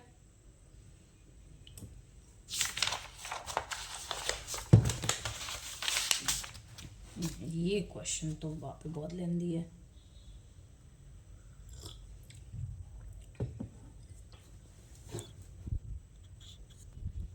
ओके ना, ये क्वेश्चन ना थोड़ा लेंदी है, ठीक है। लेकिन अगर आपको लैग्रेंजियन की वैल्यू पता है तो आप एग्जाम में इसे इजीली सॉल्व भी कर सकते हो। ठीक है, a pendulum of mass m is attach to a block of mass m। ठीक है, एक पेंडुलम है, उसका मास m है और वो ब्लॉक m से अटैच्ड है with the string of a length l। The block slide on the horizontal frictionless surface for a small amplitude oscillation, the expression for the time period निकालना है हमको। मतलब ये बोल रहा है कि ऐसा एक सरफेस है, इस पर एक ऐसे ब्लॉक रखा हुआ है। क्लियर, इसका मास है m, और इसका मान लो ये मैंने अपना एक्सिस लिया तो इससे इसकी डिस्टेंस कितनी हो गई है x। इससे एक पेंडुलम अटैच्ड है, इसका ये लेंथ है l, इसका मास है m। क्लियर, इसको थोड़ा और बड़ा कर लो। ये आपको क्लियर हो गया। अब देखो, इसको मान लो मैंने यहाँ से ऐसे अटैच कर दिया, तो यहाँ से यहाँ की डिस्टेंस कितनी हो गई, l। ये l है, ये थीटा है, तो ये क्या हो जाएगा, l साइन थीटा, और ये क्या हो जाएगा, l कॉस थीटा। तो तो यहाँ पे जो x1 y1 कोऑर्डिनेट है ये कितना होगा, x1 इक्वल्स टू हो जाएगा हमारा x plus L sine theta, और y1 तो इसको ठीक है, और y1 इक्वल्स टू हो जाएगा हमारा l cos theta. x dot निकाल लो, मतलब डेरिवेटिव निकालेंगे, क्योंकि काइनेटिक एनर्जी में तो v स्क्वायर आता है ना, तो v मतलब dx बाई dt, ठीक है। तो ये हो जाएगा हमारा l dot plus l sine का cos theta d theta, clear. और ये y1 डॉट का कितना हो जाएगा, minus l sine theta d theta, clear. अब हम इसको ऐड कर लेंगे, तो ये हो जाएगा x1 का स्क्वायर प्लस y1 का square equals to x dot plus l cos theta d theta square plus minus l sine theta d theta का स्क्वायर, क्लियर। ये यहाँ तक आपको क्लियर हुआ। अब हम इसको सॉल्व करेंगे, ये आपको दिख रहा है तो इसको सॉल्व करेंगे, इसका स्क्वायर करो, तो ये हो जाएगा L dot square plus L square cos square theta d theta plus 2x L cos theta L, ये plus L square sine square theta d theta. अब देखो ये L cos square theta d theta, ये L sine है, तो इन दोनों का सम करेंगे तो ये 1 हो जाएगा, तो ये हो जाएगा एक्स डॉट का square plus theta square L square, क्योंकि ये 1 हो गया, plus 2x L cos theta theta dot, ठीक है। अब देखो जो काइनेटिक एनर्जी होती है ना, वो आप हमेशा याद रखना कि जो काइनेटिक एनर्जी होती है ना वो बॉडी के लिए आती है, और पोटेंशियल एनर्जी आती है मतलब हमारा जैसे पेंडुलम है, इन जैसे मान लो कि यहाँ पे जैसे 2 मास है, तो काइनेटिक एनर्जी दोनों मास के लिए आएगी, ठीक है। तो इसकी भी काइनेटिक एनर्जी हमको निकालनी पड़ेगी, इसकी भी हमको निकालनी पड़ेगी। तो काइनेटिक एनर्जी पहले हम पेंडुलम का देखें, आपको दिख रहा है। तो देखो kinetic energy is equals to kinetic energy of pendulum and plus kinetic energy of body, clear. तो देखो काइनेटिक एनर्जी ऑफ पेंडुलम कितना हुआ, half m x1 dot square plus y1 dot square, और इसका कितना हुआ, हाफ कैपिटल M x का square, क्लियर। अब इसमें हम वैल्यू रख देंगे, तो ये हाफ m, इसका टोटल आप करो तो ये हो जाएगा इसकी हम पूरी वैल्यू रखेंगे, तो x1 dot square plus L square theta dot plus 2x L cos theta d theta plus half m x square. इसको देखो यहाँ एक्स स्क्वायर है, यहाँ एक्स स्क्वायर है, तो इसको हम ऐसे लिख सकते हैं कि half m plus capital M x dot square, और फिर इसको ऐसे half m L square theta dot square plus 2x dot l cos theta d theta, clear. तो ये तो हो गई हमारी काइनेटिक एनर्जी, इसको मैं बोल देती हूँ क्वेश्चन नंबर 1। अब पोटेंशियल एनर्जी, तो पोटेंशियल एनर्जी तो सिर्फ पेंडुलम के लिए आएगी, और यहाँ पे देखो हमने यहाँ पे पॉइंट मतलब हमारा जो बेस पॉइंट है वो हमने यहाँ लिया है, और पेंडुलम नीचे है, तो हमें काइनेटिक पोटेंशियल एनर्जी में एक माइनस लेना पड़ेगा। क्यों? क्योंकि ये जो ओरिजिन है उससे पेंडुलम क्या है, नीचे है। तो यहाँ पे आपको दिख तो रहा है ना, हाँ, पोटेंशियल एनर्जी कितनी हो जाएगी, half m g l cos theta. ना लैग्रेंजियन की वैल्यू कितनी हो जाएगी, L T minus V, T मतलब काइनेटिक एनर्जी और ये वी पोटेंशियल एनर्जी। तो ये हो जाएगा half m capital M x square plus half m l square theta dot square plus 2x theta dot l cos theta plus मैं सही तो कर रही हूँ ना, थीटा डॉट एल, हाँ इसको ऐसे कर दो, प्लस प्लस क्योंकि ये माइनस है तो ये माइनस माइनस प्लस हो जाएगा, तो m g l cos theta. यहाँ तक हो गया। अब हमें टाइम पीरियड निकालना है, तो टाइम पीरियड के लिए हमारे पास क्या होना चाहिए, ओके। तो अब देखो हमें यहाँ पे टाइम पीरियड निकालना है, तो टाइम पीरियड के लिए हमें सबसे तो इम्पॉर्टेंट है कि टाइम पीरियड के लिए हमारे पास, अब इस क्वेश्चन में हमें टाइम पीरियड के लिए क्या होना चाहिए, तो हमारे पास ओमेगा होना चाहिए। ओमेगा इक्वल्स टू क्या होता है, D theta by D T. तो अगर हम थीटा डॉट निकाल लें तो वहाँ से हमें ओमेगा की वैल्यू पता चल जाएगी। तो यहाँ से हमें थीटा डॉट की वैल्यू निकालनी पड़ेगी, तो हमें ओमेगा मिल जाएगा, और ओमेगा इज इक्वल्स टू क्या होता है 2π/t। तो यहाँ से हमें टाइम पीरियड पता चल जाएगा। तो अब हमें यहाँ से ओमेगा की वैल्यू निकालनी है, जो कि एक बहुत ही मतलब लेंदी प्रोसेस है। ओके ना, स्पेस यहाँ नहीं है तो मैं दूसरा पेज ले लेती हूँ। देखो ठीक है, तो पहले हम जो लैग्रेंजियन इक्वेशन निकालेंगे वो पहले हम x के रिस्पेक्ट में निकालते हैं। ठीक है, तो x के रिस्पेक्ट में 4x, तो x के रिस्पेक्ट में क्या होता है d d t of del L upon del x dot minus del L del x equals to 0। तो पहले हम l को x डॉट के रिस्पेक्ट में डेरिवेटिव करें तो कितना आता है हमारा, x डॉट के रिस्पेक्ट में इसको डेरिवेटिव करो तो कितना आएगा, ये 2 से 2 हो जाएगा, तो ये हो जाएगा हमारा m प्लस m, ये आपको दिख तो रहा है ना, एक सेकेंड चेक कर लूँ। हाँ ठीक है, m क्योंकि ये 2 से 2 कैंसिल हो गया, और ये x डॉट। ठीक है, और यहाँ पे देखो तो यहाँ पे तो x डॉट नहीं है, इसमें है, तो ये हो जाएगा 2 theta dot l cos theta. ठीक है, नहीं 2, हाँ 2 से तो 2 कैंसिल हो जाएगा ना, तो ये 2 नहीं होगा, ये बस यहाँ पे m होगा। तो हमारी x डॉट की वैल्यू क्या आएगी, m plus capital M x double dot m theta dot. ठीक है, और del by del x equals to 0, क्योंकि इसमें कोई भी x की वैल्यू टर्म नहीं है। अब इसको यहाँ पे करेंगे तो ये D d t of m plus capital M x double dot, sorry double नहीं है, एक तो चला गया ना, एक सिंगल डॉट है, plus m theta dot l cos theta. अब इसको आप इसमें डी डी टी करो तो ये हो जाएगा m plus capital M x double dot और प्लस m, पहले थीटा करे तो theta double dot l cos theta minus m theta dot l cos का कितना हो जाएगा sine, minus sine theta theta dot. अब देखो यहाँ पे क्वेश्चन में हमें बोला है कि स्मॉल एम्पलीट्यूड के लिए,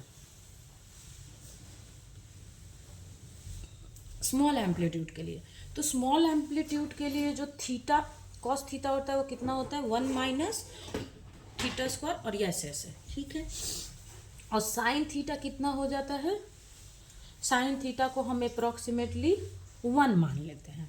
ठीक है, सॉरी साइन थीटा को हम थीटा मान लेते हैं, तो ये अप्रॉक्सीमेटली 1 हो जाएगा।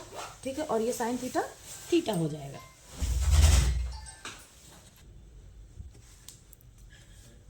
साइन थीटा हमारा कितना हो जाएगा, थीटा हो जाएगा, और इसको अप्रॉक्सीमेटली 1 मान लेंगे। अब ये सारी वैल्यू इसमें रख दो, तो देखो m square x double dot, ये कॉस थीटा, इसको मैंने 1 बोल दिया, m theta double dot l, और यहाँ पे है m theta dot l sine theta, तो साइन थीटा को थीटा बोल रहे हैं, तो यहाँ पे जब हम साइन थीटा को थीटा बोलेंगे ना, तो ये वाला जो टर्म है मैं यहाँ पे एक्सप्लेन कर देती हूँ। देखो कि m theta dot l sine theta theta dot, अगर हम इसको थीटा बोल देंगे तो ये हो जाएगा m थीटा डॉट स्क्वायर, ये theta dot square l theta.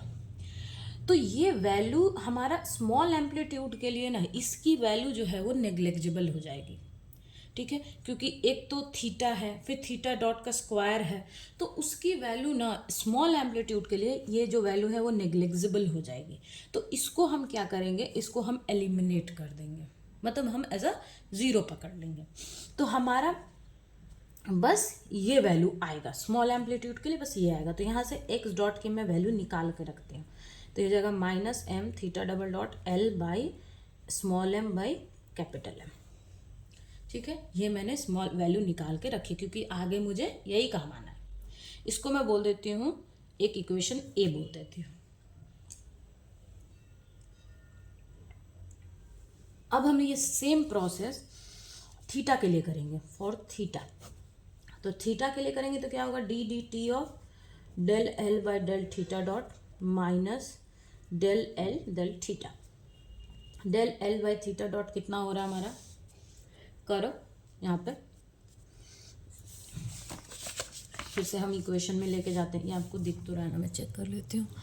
हाँ ठीक है। थीटा डॉट, तो यहाँ पे थीटा डॉट तो नहीं है तो ये तो जीरो हो जाएगा। यहाँ पे थीटा डॉट है तो ये हो जाएगा ml² थीटा डॉट, क्योंकि टू से कैंसिल हो जाएगा। यहाँ पे थीटा डॉट है तो ये हो जाएगा हमारा plus mx dot, theta dot है तो थीटा तो नहीं रहेगा, l cos थीटा, यहाँ थीटा डॉट नहीं है। और del l by del theta equals to कितना होगा, यहाँ थीटा नहीं है, यहाँ भी थीटा नहीं है, यहाँ भी थीटा है cos थीटा, तो ये हो जाएगा 2 से 2 कैंसिल, mx थीटा डॉट है तो minus l sine theta theta dot, sorry theta dt के रिस्पेक्ट में नहीं है ना, थीटा के रिस्पेक्ट में है। माइनस होगा ना, माइनस ठीक है। और एक यहाँ भी है तो ये हो जाएगा माइनस mgl साइन थीटा। अब इनको इसमें पुट करो, इसमें पुट करो इसको, तो ये हो जाएगा डी, पीछे लिखते हैं ठीक है, डी डी टी ऑफ क्या है ml² theta dot mx cos theta, ठीक है। तो यहाँ पे करो इसको तो ये हो जाएगा देखो ml² theta dot plus mxl dot theta plus, क्योंकि वहाँ माइनस आ रहा था तो मैंने यहाँ पे प्लस होगा, क्योंकि माइनस है ना, ये माइनस आ रहा है ना यहाँ पे और यहाँ माइनस है तो ये प्लस हो जाएगा, plus mx dot theta dot l sine theta plus mgl sine theta equals to 0। अब देखो इसको फिर सॉल्व करो तो ये होता है ml theta double dot plus mx double dot l cos theta minus mxl sine theta theta dot plus mx theta dot l sine theta plus mgl sine theta equals to 0। तो ये term और ये term equal है तो ये दोनों cancel हो गया, तो हमारा नेट क्या बच रहा है ml² theta double dot plus mx double dot l cos theta plus mgl sine theta equals to 0। फिर हम स्मॉल एम्पलीट्यूड वाला कंडीशन लगाएंगे फॉर स्मॉल एम्पलीट्यूड, तो ये तो 1 हो जाएगा और ये थीटा हो जाएगा, ठीक है। ये थीटा होगा तो हम इसको रखेंगे क्योंकि यहाँ पे ना तो कोई थीटा डॉट है ना ही कोई मतलब थीटा डॉट थीटा है ना कोई थीटा डॉट है, तो बस ये थीटा होगा वैल्यू, तो स्मॉल एम्पलीट्यूड के लिए ये टर्म आएगी। क्लियर। स्मॉल एम्पलीट्यूड ये कितना हो जाएगा ml² theta double dot plus mx double dot l cos theta 1 हो गया, ये mgl थीटा इक्वल्स टू 0। अब देखो यहाँ पे x डॉट है, ये थीटा डॉट है, ये थीटा है, तो इसकी वैल्यू हमें टोटल थीटा में कन्वर्ट करनी है। तो हम क्या करेंगे कि जो इक्वेशन ए है ना x डॉट की वैल्यू उसको हम वहाँ पुट करेंगे। यहाँ पे लिखो putting the value of x double dot, जो इक्वेशन ए में हमने किया था, तो ये हो जाएगा ml² theta double dot plus m theta double dot x double dot की वैल्यू कितनी है ml थीटा डबल डॉट, ठीक है। तो ये हो जाएगा minus ml theta double dot divided by m plus capital M l plus mgl theta equals to 0। अब देखो यहाँ पे हम क्या करते हैं ना कि ml से सब में डिवाइड कर देते हैं, तो ये ml से डिवाइड करेंगे तो ये हो जाएगा theta double dot l plus m से ये कैंसिल हो जाएगा l, तो ये हो जाएगा माइनस एक m से तो एक m है तो m l से l कैंसिल और ये theta double dot divided by m capital M clear plus g theta equals to 0। अब देखो यहाँ भी थीटा डॉट है, यहाँ भी थीटा डॉट है, तो हम क्या कर सकते हैं इसको हम थोड़ा सा और सिंप्लीफाई करते हैं।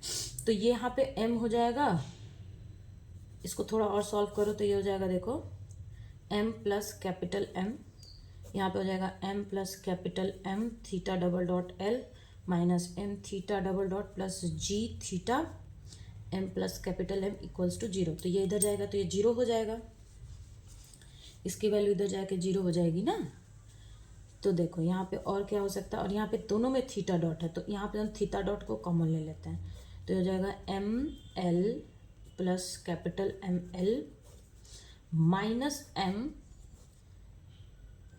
यहाँ पे सिर्फ एल है, यहाँ पे तो एल नहीं है, plus g theta m capital M equals to 0। ये क्लियर हो गया आपको।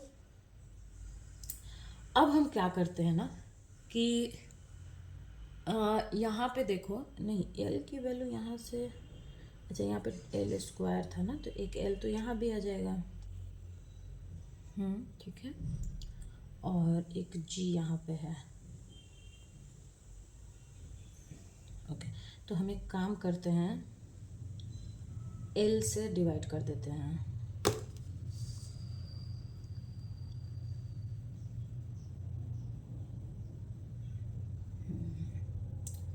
एल से डिवाइड करना पड़ेगा तभी तो आएगा ना।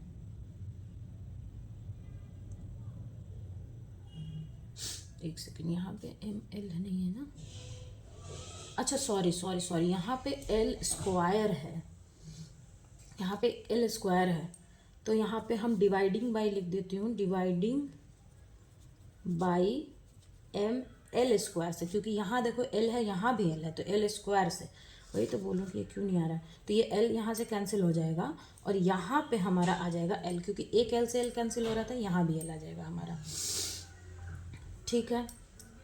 तो ये एल नहीं रहेगा, तो ये एम से ये एम कैंसिल हो जाएगा, ठीक है। तो ये बचेगा हमारा कैपिटल एम, ये एम से एम कैंसिल हो गया, तो capital M theta dot plus यहाँ पे एल है g l m plus capital M theta equals to 0। ये हमारी इक्वेशन बनेगी। इसको मैं रेड पेन से कर देती हूँ।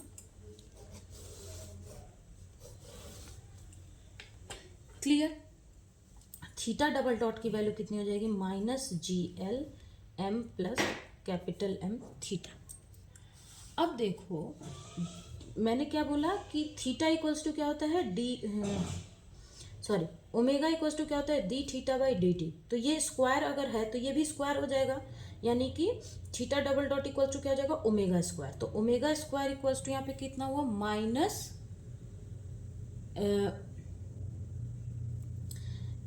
जी l m capital M theta. Clear. यहाँ पे ये हुआ ना,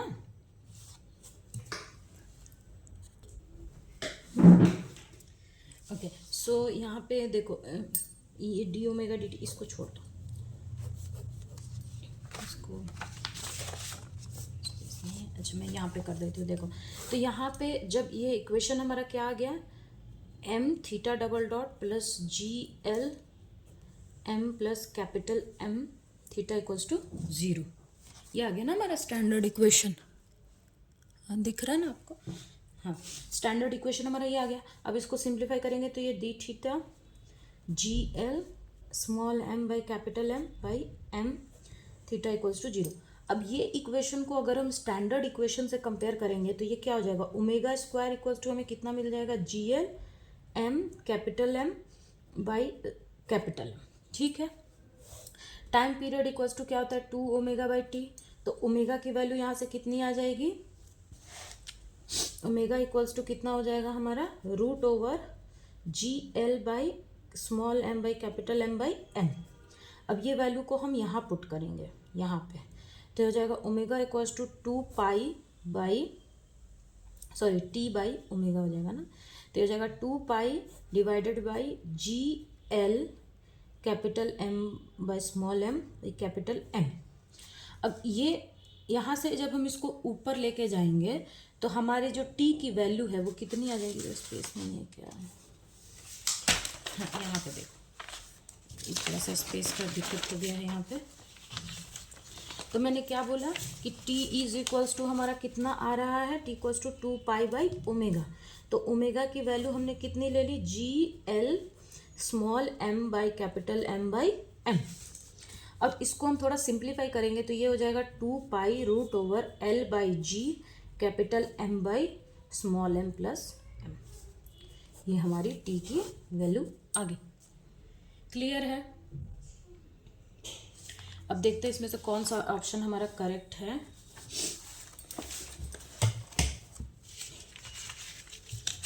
L/G कैपिटल M/M+M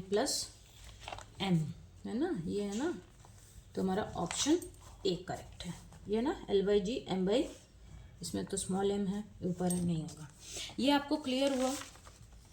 मैंने आपको क्या बोला, पहले हम काइनेटिक एनर्जी निकालेंगे, पोटेंशियल एनर्जी निकालेंगे, फिर वहाँ से लैग्रेंजियन की वैल्यू निकालेंगे, फिर वहाँ से एक्स के लिए लैग्रेंज इक्वेशन ऑफ मोशन निकालेंगे, फिर थीटा के लिए निकालेंगे, फिर स्मॉल एम्पलीट्यूड के लिए जब हम निकालेंगे तो हमारी ये एक इक्वेशन आएगी। इसको हम सिंप्लीफाई जब हम कर लेंगे तो हमारी इक्वेशन किस में कन्वर्ट हो जाएगी, हमारी इक्वेशन ये हो जाएगी। ठीक है, जब इस इक्वेशन को हम स्टैंडर्ड इक्वेशन से कंपेयर करेंगे तो ये इक्वेशन हमारा, तो इसमें ओमेगा स्क्वायर की वैल्यू क्या होती है, ये होती है।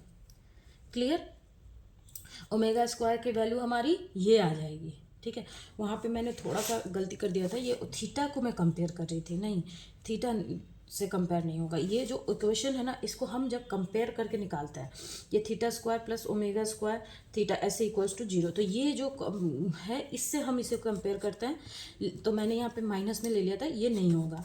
ठीक है, इसको जब हम कंपेयर करेंगे तो हमारी ओमेगा स्क्वायर की वैल्यू ये आ गई, omega is equal to 2π/t होता है, तो t इक्वल्स टू हो गया 2π/ओमेगा, है ना, ओमेगा। तो फिर हमने ओमेगा की क्या करी, जब हमने टी पे वैल्यू रखी तो हमारा ये आंसर आ गया। थोड़ा लेंदी है, पर अगर आपको लैग्रेंज की वैल्यू ऑलरेडी याद है, ठीक है, जो लैग्रेंज, तो आप वहाँ से निकाल सकते हो। या फिर ये भी आप जो कंपाउंड पेंडुलम है या सिंपल पेंडुलम के लिए जो टाइम होता है वो आप, अगर आपने पढ़ा है तो आपको वैसे भी याद रहेगा वो। ठीक है, तो ये आज के लिए अब हम इतना रखते हैं, फिर कल क्वेश्चन नंबर 63 से हम स्टार्ट करेंगे। ये क्वेश्चन आपने समझ लिया है ना अच्छे से? ठीक है, अब क्वेश्चन नंबर 63 से हम कल स्टार्ट करेंगे। ओके ना, थैंक यू। प्लीज़ आप मेरे चैनल को सब्सक्राइब कर दीजिए, लाइक कर दीजिए। अगर आपको कोई भी प्रॉब्लम है, अगर मैंने कुछ गलत पढ़ा दिया है, गलत बोल दिया है, या आपको कोई प्रॉब्लम है, या आप कोई इंपॉर्टेंट टॉपिक पे चाहते हो कि मैं उस पर वीडियो बनाऊँ, तो प्लीज़ प्लीज़ आप मुझे कमेंट में बता सकते हैं। Okay now, thank you so much.